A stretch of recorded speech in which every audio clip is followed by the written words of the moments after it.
Sarawak oil palms, is it a value opportunity? Let's investigate that together. Hi, I'm a French investor diving in the ASEAN stock market. If you like my content, subscribe to the channel and let's go for this analysis. What do this company does? It's a company operating in the palm oil industry. So it's a cyclical business, a commodity. Main assets of this company are oil palm plantations. We can see the figures here. This company is a joint venture between the Sarawak state government and Commonwealth Development Corporation. Okay, so it means also there is some state capital in this company.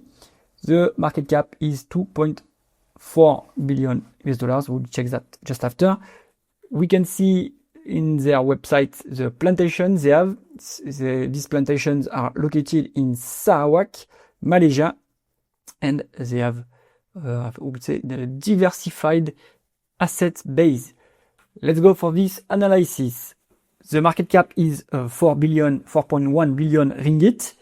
It's around maybe less than what they indicated in the website. I would say it's more like 1 billion, 1.5 billion US dollars market cap.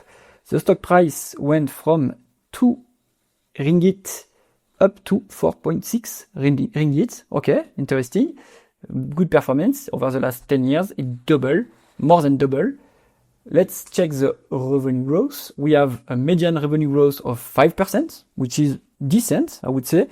And it's a bit cyclical. Of course, the company cannot fix the price of the commodity. It's fixed by the market, but they can they can do something for the volumes and manage their plantations to have more volume possible. Over the last 12 months, ending in March 26, we have 4.3% revenue growth. Again, it's pretty cool, I would say. The company is also growing with acquisition. So I think they are buying some plantations to increase the asset base, and it's great. So it means this company is mature, okay, but they are still doing stuff to grow. 1.3 billion ringgit acquisition. So good stuff here. We have organic growth and external growth. Let's have a look at margins. Of course, margins are impacted by the cyclicity of this business because the price of the commodity is fixed by the market. We have a gross profit margin that went from 9% up to 25% in 2021, but there was a lot of commodity inflation in 2021, if you remember, and now it corrected down to 11%. Okay, the EBITDA margin is above the gross profit margin. So I think it deserves an investigation in the revenue statement of this company, because maybe they are adding some stuff to the EBITDA, which is not incorporated in the gross profit. Okay, the EBITDA margin went from 7% up to 13%. So I think they have a good operational efficiency because they are able to increase the EBITDA margin. Net income margin is at 7% for a commodity business. I think it's quite honest, frankly. It's a good performance here. The free cash flow margin is most of the time near the net income margin. It depends.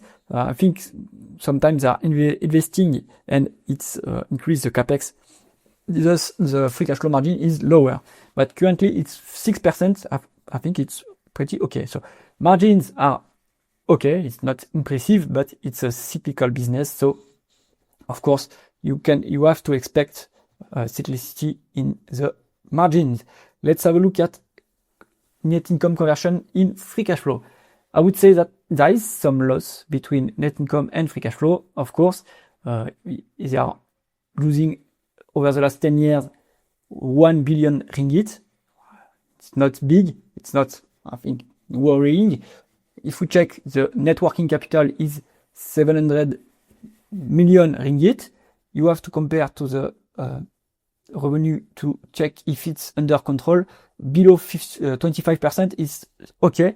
Yeah, it's well below 25%. So the net working capital is under control. If you check the change in net working capital, it's increasing over the last 10 years, 1.4 billion ringgit. It should not grow faster than the revenue growth.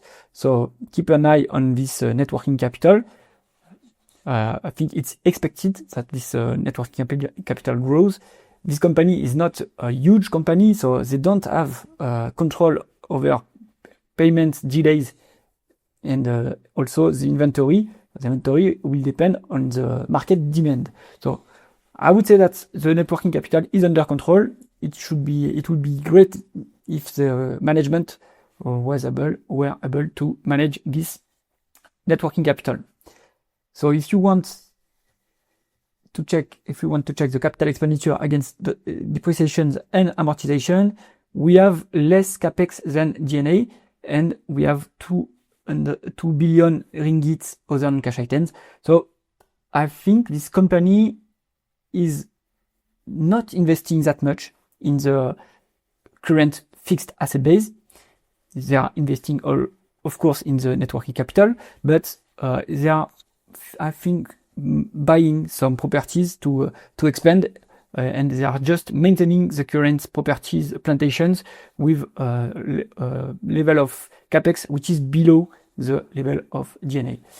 So with all these elements, we can understand why the free cash flow are below the diluted net income. If you want to value the equity of this company, it's better to use a price over free cash flow than a price over earnings.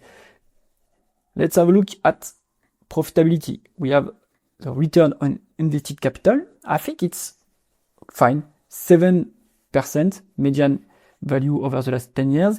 It means this company is creating a small amount of value for the shareholders. You have to compare that to the weighted average cost of capital, but this business is okay, it's cyclical, but it's defensive as well. Over the last 12 months, we have 7.6% ROIC. So I think it's fine again. Let's have a look at net debt and the leverage. The company has a lot of cash. That's great news. What are they doing with this cash? Does this cash belong to the shareholders? I think so. So maybe they should do some special dividend or share buybacks to return cash to the shareholders, because this is not really interesting. Okay, it generates a small amount of interest when invested, but it's not big. So maybe they should do some special dividends for the shareholders.